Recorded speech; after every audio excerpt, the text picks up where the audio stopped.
صلی اللہ علیہ وسلم. جیسا کہ میں نے کہا تھا کہ آج بات فقط قرآن کی کریں گے. ٹھیک ہے, قرآن سے ایک آیت ہو گئی جس میں نبی پاک کی شان بھی پتہ چلی اور ہمیں یہ بھی پتہ چلا کہ درود پاک کی اہمیت کیا ہے. ماجرا یہ تھا, نبی پاک علیہ الصلوۃ والسلام جب صحابہ کرام کو, اسلام کے ابتدائی دور تھا, تعلیم فرماتے, اسلام کے بارے میں باتیں بتاتے, احکام اسلام بتاتے, تو صحابہ کرام نبی پاک سے عرض کرتے راعنا یا رسول اللہ. اچھا, راعنا کا مطلب بنتا ہے کہ یا رسول اللہ ہمارے حال کی رعایت فرمائیے. آج کل انگریزی میں ہم کہتے ہیں پارڈن پلیز, کم اگین, ذرا دوبارہ بتائیے. استاد صاحب بھی کبھی کچھ لکھاتے تو کہتے ہیں استاد صاحب ذرا ریپیٹ کر دیں, میں پیچھے رہ گیا, میں نہیں سمجھ سکا. تو سوال جو بات ہے اس کو ریپیٹ کرنے کے لیے صحابہ کرام عرض کرتے تھے راعنا یا رسول اللہ, حضور ذرا ہم پر رعایت فرمائیے. بظاہر تو یہ بڑا اچھا لفظ ہے, لیکن معاملہ یہ تھا کہ یہودیوں کی جو لغت تھی, کبھی کبھی ہوتا ہے نا ایک لفظ اردو میں کچھ اور معنی ہوتا ہے, اس کا پنجابی میں کچھ اور معنی ہوتا ہے, پنجابی میں کچھ اور ہوتا ہے, کسی اور زبان میں کچھ اور ہوتا ہے. تو یہودیوں کی جو لغت تھی اس میں راعنا جو ہے اس کا معنی ایک بے ادبی والا بنتا تھا. اچھا, اس زمانے میں مسلمان بھی قریب قریب رہتے تھے, غیر مسلم بھی قریب رہتے تھے, تو وہ لوگ بھی آ کر بیٹھ جاتے اور معاذ اللہ نبی پاک کی بارگاہ میں کہتے راعنا یا رسول اللہ, راعنا یا رسول اللہ, راعنا. اب ان کی نیت معاذ اللہ بے ادبی کی ہوتی تھی. تو حضرت سعد بن معاذ رضی اللہ تعالیٰ عنہ جو تھے نا, وہ یہودیوں کی لغت جانتے تھے. وہ سمجھ گئے کہ یہ بدبخت جو ہیں یہ معاذ اللہ نبی پاک کی بے ادبی کے لیے آتے ہیں اور یہ جملہ بار بار کہتے ہیں. تو انہوں نے کہا کہ اگر اب کسی نے یہ جملہ کہا تو میں اس کی گردن اڑا دوں گا. تو ان غیر مسلموں نے کہا اب ہم سے کیوں لڑتے ہیں, آپ کے مسلمان بھی تو کہتے ہیں, آپ کے صحابہ بھی تو یہی کہتے ہیں, ہم بھی وہی کہتے ہیں, ہم سے کیوں ناراض ہو رہے ہیں. اب ان کا دل بڑا رنجیدہ ہوا کہ یہ لفظ جو ہے نا یہ ٹھیک نہیں ہے, نبی پاک کی بارگاہ میں یہ لفظ نہیں بولنا چاہیے. اللہ اکبر. جیسے یہ نبی پاک کی خدمت میں حاضر ہوئے, دل رنجیدہ ہے. اللہ اکبر. جبریل امین قرآن کی آیت لے کر نازل ہوتے ہیں. یہ ہے میرے آقا کی نعت, یہ ہے نبی پاک کا ادب جو قرآن بیان کر رہا ہے. اللہ تعالیٰ قرآن مجید میں ارشاد فرماتا ہے, پارہ پہلا ہے سورہ بقرہ آیت نمبر 104, 104 میں اللہ تبارک و تعالیٰ ارشاد فرماتا ہے بسم اللہ الرحمن الرحیم یا ایہا الذین آمنوا لا تقولوا راعنا لا تقولوا راعنا وقولوا انظرنا واسمعوا وللکافرین عذاب علیم. سبحان اللہ. اب ذرا ترجمہ سنو. اعلیٰ حضرت لکھتے ہیں اے ایمان والو رائنا نہ کہو, اور یوں کہو کہ, اور یوں عرض کرو انظرنا, حضور ہم پر نظر رکھیں, اور پہلے ہی سے بغور سنو, ایک اور ادب سنیں, پہلی باری میں ہی سن لو نا. اور کافروں کے لیے دردناک عذاب ہے. ادب بھی بیان کر دیا, بے ادبوں کا انجام بھی بیان کر دیا کہ بے ادبی ہوگی ان کے لیے دردناک عذاب ہے. اس آیت کے تحت علماء نے سبحان اللہ کتنے پیارے مدنی پھول عطا فرمائے کہ نبی پاک علیہ الصلوۃ والسلام کی تعظیم اور توقیر اس میں ادب کا لحاظ فرض ہے, اور جس کلمے میں معمولی سا بھی بے ادبی کا شائبہ ہو وہ بالکل نبی پاک علیہ الصلوۃ والسلام کے لیے زبان پر نہیں لایا جا سکتا. جس الفاظ کے دو معنی ہوں, اچھے اور برے لفظ دونوں معنی بنتے ہوں, تو اس کی طرف اللہ اور اس کے رسول علیہ الصلوۃ والسلام کی طرف بالکل استعمال نہیں کیے جا سکتے. اور یہ بھی معلوم ہوا کہ نبی پاک کے در کے آداب رب عطا فرما رہا ہے, قرآن بیان کر رہا ہے. اللہ اکبر. آج دنیا میں بڑے لوگ اپنا جو سیکریٹریٹ ہوتا ہے, اپنے آفس میں, اپنے دربار میں آنے کے آداب خود بیان کرتے ہیں, مگر نبی پاک کی شان دیکھو کہ ان کی بارگاہ میں گفتگو کیسے کرنی رب سکھا رہا ہے, قرآن بتا رہا ہے. پھر ہم کیوں نہ کہیں کہ پڑھ کے تو ویکھ جھیڑا مرضی سپارہ. قرآن پاک کس طرح نبی پاک کی شان بیان کرتا ہے. اور اب ایک اور بات بھی سیکھنے کو مل گئی کہ جو وظیفہ ہم پڑھتے ہیں نا یہ کتنا پیارا, بلکہ قرآن کی طرف سے عطا کردہ وظیفہ ہے. یا رسول اللہ انظر حالنا, قرآن تو کہتا ہے رائنا نہ کہو, انظرنا. یا رسول اللہ انظر حالنا, یا حبیب اللہ اسمع قالنا, اننی فی بحر ہم مغرق خذ یدی سہل لنا اشقالنا. چلو ایک اور آیت سناتا ہوں. سبحان اللہ, بڑا پیارا موقع تھا. نبی پاک کی کیسی شان یہاں پر ظاہر ہوئی. اللہ پاک آپ کو مدینے کی بار بار حاضری عطا فرمائے. نبی پاک علیہ الصلوۃ والسلام جب ہجرت کر کے مدینہ منورہ تشریف لے آئے تو مکے میں جب تک تھے نا تو کعبے کی طرف نماز پڑھتے تھے. مدینے آ گئے تو اب حکم ملا کہ بیت المقدس کی طرف رک کر کے نماز پڑھیں. تو تو نبی پاک اللہ کا حکم ماننے والے سارے صحابہ سب نے بیت المقدس کی طرف رک کر کے نماز پڑھنا شروع کیا. بیت المقدس کی طرف یہودی بھی نماز پڑھتے تھے, ان کی بھی عبادت ہوتی تھی, تو وہ مسلمانوں کو تانے دیتے تھے کہ دین تو نیا لائے ہو, قبلہ تو ہمارا ہے, ٹھیک ہے, ہمارے قبلے کی طرف تم رک کر کے نماز پڑھتے ہو. تو نبی پاک علیہ الصلوۃ والسلام کے دل پر یہ ملال گزرا کہ یہ ہمیں تانے دیتے ہیں مسلمانوں کو. اللہ اکبر, نبی پاک کے دل پر کیسے ملال گزرے, اللہ کو کب یہ پسند ہے. اب نماز ذرا غور سے دیکھیے گا, نبی پاک علیہ الصلوۃ والسلام اب مسجد قبلتین جہاں ہے نا, اس جگہ پر میرے آقا علیہ الصلوۃ والسلام بار بار آسمان کی طرف نظر اٹھاتے ہیں کہ شاید وہی آ جائے, شاید اللہ کی طرف سے یہ پیغام آ جائے کہ ہمارا قبلہ جو ہے وہ بیت المقدس سے کعبہ کر دیا جائے. سنو میرے میٹھے اسلامی بھائیوں, اب دوران نماز 4 رکعت والی نماز ہے, ذرا سنیے گا, اور 2 رکعتیں بیت المقدس کی طرف نبی پاک پڑھ چکے ہیں, صحابہ پیچھے صفے باندھ کر کھڑے ہیں. دوران نماز جبریل امین آیت قرآن لے کر نازل ہوتے ہیں اور قبلے کی تبدیلی کا حکم ہوتا ہے. اور ذرا قرآن کا اسلوب دیکھیں, انداز دیکھیں, قرآن کیا کہتا ہے, قد نرا تقلب وجہک فی السماء, ہم دیکھ رہے ہیں بار بار تمہارا آسمان کی طرف منہ کرنا. آئے ہائے, محبوب کی ادا کو قرآن بیان کر رہا ہے. اے محبوب, جو تم بار بار آسمان کی طرف نظر اٹھا رہے ہو, ہم دیکھ رہے ہیں. پھر آگے اللہ فرماتا ہے فَلَنُوَلِّيَنَّكَ قِبْلَةً تَرْضَاهَا, تو ہم ضرور تمہیں پھیر دیں گے اس قبلے کی طرف جس میں تمہاری خوشی ہے. اللہ اکبر, یہ نہ فرمایا اے محبوب اب تمہیں قبلے کی طرف پھیریں گے جہاں رب کی رضا ہے.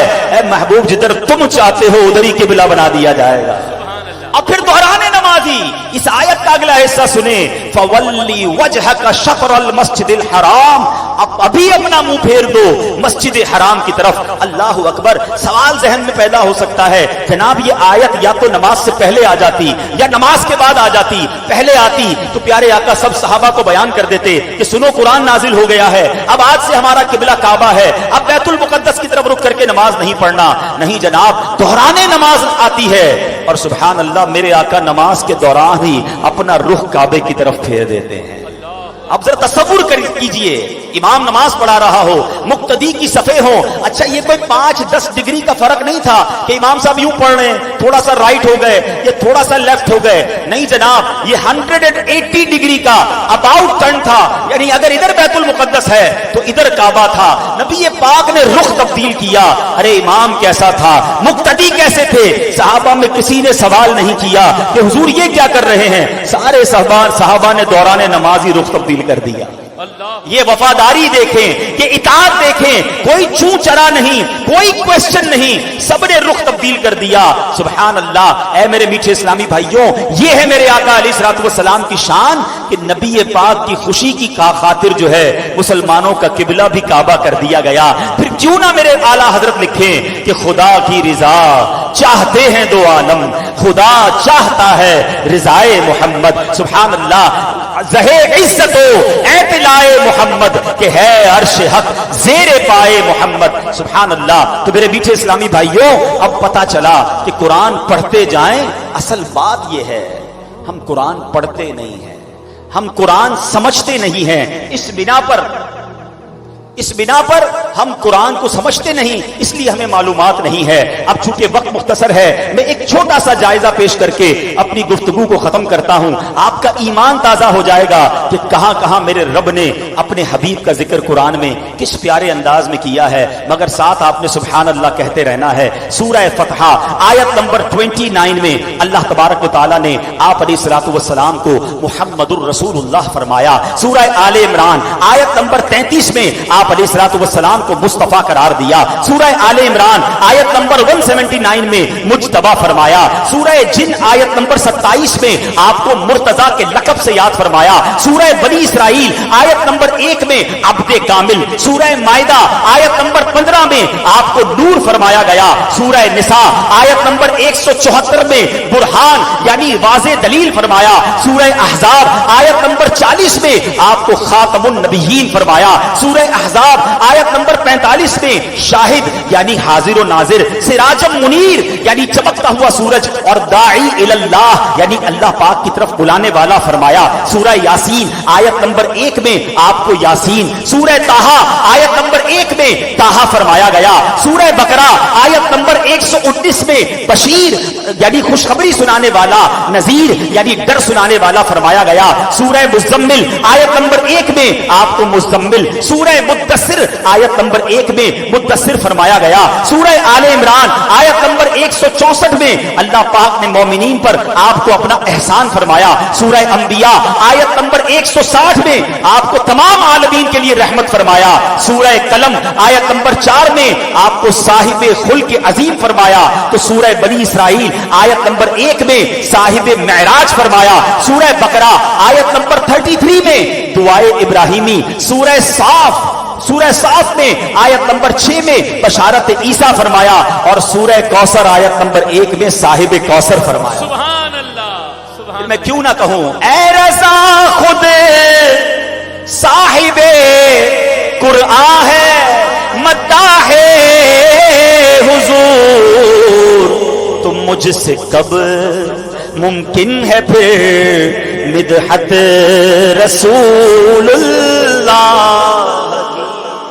تو ایک تو یہ اندازہ ہو گیا نا کہ نعت خوانی جو ہے یہ قرآن سے ثابت ہے، رب قرآن میں نعت بیان فرماتا ہے، تو دل و جان سے نبی پاک کی نعت خوانی میں بیٹھا کریں، دل و جان سے نعت خوانی کیا کریں، ہیں آقا کی ثنا خوانی دراصل عبادت ہے، ہم نعت کی صورت میں قرآن سناتے ہیں۔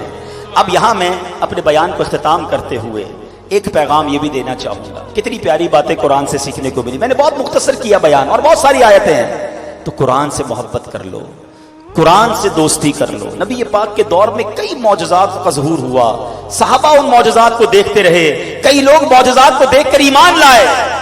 ہم لوگ سنتے ہیں تو ایمان تازہ ہو جاتا ہے، مگر دیکھ تو نہیں سکے نا، نہ چاند کو 2 ٹکڑے ہوتے دیکھا، نہ سورج کو پلٹتے دیکھا، نہ حضرت ابو قتادہ کی آنکھ لگتے ہوئے پھر روشن ہوتے دیکھا، نہ جانوروں کا نبی پاک کی بارگاہ میں آ کر سجدہ کرتے دیکھا۔ سنتے ہیں تو ایمان تازہ ہوتا ہے، مگر آپ کو پتا ہے ایک معجزہ جس کو اعظم المعجزات کہا جاتا ہے، سب سے بڑا معجزہ کہا جاتا ہے، وہ قرآن کریم ہے، وہ تو ہمارے درمیان ہے نا، اس کو کتنا پڑھتے ہیں؟ تو خدا را آج نیت کر کے جاؤ کہ آج سے قرآن پڑھیں گے بھی، اس کو سمجھیں گے بھی۔ دعوت اسلامی ماشاءاللہ پوری دنیا میں مدرسے اس نے بنائے، بچوں کے الگ، بچیوں کے الگ، بڑے بالغان کے لیے مسجد میں مدرسۃ المدینہ بالغان موجود ہیں۔ میں میلاد بھی مناؤں، میں نبی پاک کا غلام بھی کہلاؤں، مگر قرآن پڑھنا نہ آئے، ایسا نہ کریں۔ تو آج سے نیت کر لیں کہ انشاءاللہ روزانہ قرآن پاک پڑھیں گے انشاءاللہ۔ بڑی آسانیاں کر دی دعوت اسلامی نے، ہمارے لیے ایپلیکیشن بنا دی، تفسیر قرآن آسان اردو میں لکھ دی، اور جناب بہت زیادہ آسان ہو گیا، آڈیو کو تفسیر قرآن آنا شروع ہو گئی، جو چاہے قرآن سیکھنا اس کے لیے بہت آسان ہے۔ آن لائن قرآن مدرسے ہم نے کھول دیے، آپ دنیا میں کہیں ہیں، انٹرنیٹ پہ بھی چونکہ یہ بیان جا رہا ہے، آپ قرآن teacher.net ویب سائٹ پر جائیں، جس وقت قرآن پڑھنا ہے پڑھ لیں، اپنی مرضی کے ٹائم کے مطابق آپ کو قاری صاحب آ کر قرآن پڑھائیں گے، پھر بھی ہم نہ پڑھیں تو یہ ہماری محرومی ہے۔ اور ایک آخری بات، نبی پاک کا میلاد آ رہا ہے، ٹھیک ہے نا، میلاد منائیں گے نا دھوم دھام سے، ہاں دھوم دھام سے منانا ہے، گھر بھی سجائیں گے، پرچم بھی لگائیں گے انشاءاللہ۔ جب تلک یہ چاند تارے جھلملاتے جائیں گے، تب تلک جشن ولادت ہم مناتے جائیں گے۔ سرکار کی آمد، آقا کی آمد، حضور کی آمد، پرنور کی آمد، اول کی آمد، آخر کی آمد، دھوم دھام سے میلاد منائے، بہت اچھی بات ہے، مگر دنیا کا دستور ہے جس کا برتھ ڈے آتا ہے اس کو تحفہ دیتے ہیں نا۔ نبی پاک کے لیے آپ نے کیا تحفہ تیار کیا؟ کچھ سوچا آپ؟ اچھا، تحفہ بھی وہ دیا جاتا ہے جو اس کو پسند ہو۔ بچے کی برتھ ڈے ہوتی ہے تو چاکلیٹ دیتے ہیں، کھلونے دیتے ہیں، تو بڑا ہو جاتا ہے پھر کتاب دیتے ہیں، عطر دیتے ہیں، ایسا ہی ہے نا، جیسا شخصیت ویسا تحفہ۔ نبی پاک کی ولادت میں کیا تحفہ دو گے؟ سبحان اللہ، میرے آقا فرماتے ہیں قرۃ عینی فی الصلاۃ، نماز میں میری آنکھوں کی ٹھنڈک ہے۔ ابھی ماشاءاللہ ایک نوجوان بڑے زور سے نعرہ لگا رہے تھے، بلکہ ابھی پھر لگا دیں گے، ذرا لگاؤ، غلامی رسول میں، بس میں جو نعرہ چاہ رہا ہوں، غلامی رسول میں نہ ہو جو عشق مصطفیٰ تو زندگی فضول. بڑا اچھا نعرہ ہے، مگر مجھے آج تک سمجھ نہیں آیا جس کو غلامی رسول میں موت بھی قبول ہے اس کو نماز قبول کیوں نہیں ہے؟ تو پھر یہ یاد رکھے نا کہ صرف زبانی نعرہ نہ ہو، پکی غلامی ہو کہ غلامی رسول، غلام رسول کی نماز قضا نہیں ہو سکتی. تو آج یہ پورا پنڈال ایسا نعرہ لگانا ہے انشاءاللہ کی ایسی صدا لگانی ہے کہ انشاءاللہ آج کے بعد ہماری کوئی نماز قضا نہیں ہوگی. ماشاءاللہ مجھے بہت خوشی ہوئی جب ہمارے منتظم نے بتایا کہ اس پنڈال میں جماعت سے نمازیں ہوئی. بہت شاندار کام ہے، محفل بھی ہو، ہم نیازی ضرور ہیں مگر پہلے نمازی ہیں. تو انشاءاللہ نماز پابندی سے پڑھیں گے انشاءاللہ. یہی پیغام دعوت اسلامی کا ہے کہ عشق رسول کے پیغام کو عام کیا جائے، سنتوں پر عمل کیا جائے، قرآن سیکھا جائے اور نمازوں کی پابندی کی جائے. تو دعوت اسلامی کے اجتماعات میں شرکت کریں. اس طرح کے بیانات کے لیے مدنی چینل دیکھیں اور مدنی مذاکرے جس میں میرے شیخ طریقت امیر اہل سنت علم دین کے مدنی پھول سکھاتے ہیں. بہت پیاری باتیں ہمیں سیکھنے کو ملتی ہیں. اور کل سے 12 دن کنٹینیو 13 دن مدنی مذاکروں کا سلسلہ ہے تو آپ نے اس میں بھی شرکت کرنی ہے. اللہ پاک عمل کی توفیق عطا فرمائے. ہمارا یہاں باہر دعوت اسلامی کا مکتبۃ المدینہ کا اسٹال بھی لگا ہوا ہے. یاد رہے یہ مکتبۃ المدینہ کسی کا پرسنل نہیں ہے، اس میں کسی کا اپنا نفع نہیں ہے، دعوت اسلامی کا ہے. اور بہت پیاری کتاب، اس مہینے میں پڑھنے والی کتاب، بہت بڑی تعداد ہے. میلاد بھی مناتی، نبی پاک کی سیرت کے بارے میں کچھ نہیں پتا ہوتا تو سیرت مصطفیٰ شاندار کتاب ہے. اور یہ حضرت عبد المصطفیٰ اعظمی صاحب کی لکھی کتاب، یہ بھی آپ مکتبے سے حاصل کر سکتے ہیں. صبح بہاراں ربیع الاول کے حوالے سے بڑے کنفیوژن پیدا کیے جاتے ہیں. شیطان کی طرف سے اس زمانے میں بھی پرابلم تھی اور ابھی بھی کچھ لوگ کنفیوژن پیدا کر رہے ہوتے ہیں کہ میلاد کیوں مناتے ہیں، چراغاں کیوں کرتے ہیں. تو بہت سارے آپ کو وسوسوں کی کاٹ مل جائے گی. بہت چھوٹا سا رسالہ ہے صبح بہاراں. میں تو سمجھتا ہوں یہ رسالہ لیا بھی جائے اور اس کو تقسیم بھی کیا جائے. اور یہ ماشاءاللہ ہمارا منتھلی میگزین ہے، ماہنامہ جس کو آپ کہتے ہیں. آپ کے آفس پہ، آپ کے گھر پہ آپ اگر لگوانا چاہیں تو پورے مہینے میں کس کس بزرگ کا دن آتا ہے اور بہت پیارے علمی موضوعات ہیں. تو آپ جاتے جاتے مکتبۃ المدینہ کو بھی ضرور وزٹ کیجئے گا. اللہ پاک ہم سب کو عمل کرنے کی توفیق عطا فرمائے. صلو علی الحبیب صلی اللہ تعالی. چلیں جو اسلام پہ مرید ہونا چاہیں جس طرح میں کہتا جاؤں دہراتے جائیں. بسم اللہ الرحمن الرحیم. مجھے اندازہ ہے کہ آپ کے دلوں کی دھڑکن تیز ہو رہی ہے، نہ جانے کس کا مدینے کا بلاوا آ جائے. غوث پاک کے مریدوں میں جو شامل نہیں ہو جائیں کیا پتہ ان کی غلامی کے صدقے مل جائے. الصلاۃ والسلام علیک یا رسول اللہ وعلی آلک واصحابک یا حبیب اللہ. لا الہ الا اللہ محمد الرسول اللہ صلی اللہ تعالی علیہ وسلم.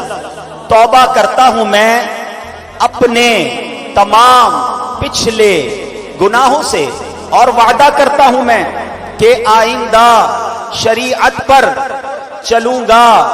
مرید ہوتا ہوں میں خاندان عالی شان قادریہ رضویہ عطاریہ میں نے اپنا ہاتھ آپ کے ذریعے سے شیخ طریقت امیر اہل سنت کے ہاتھ میں دیا اور ان کے ذریعے سرکار بغداد حضور غوث پاک رضی اللہ تعالی عنہ کے ہاتھ میں دیا. اے اللہ مجھے جناب غوث اعظم کے مریدوں میں قبول فرما اور کل قیامت میں غوث پاک کے غلاموں میں اٹھا. صلاۃ والسلام علیک یا نبی اللہ وعلی آلہ واصحابہ.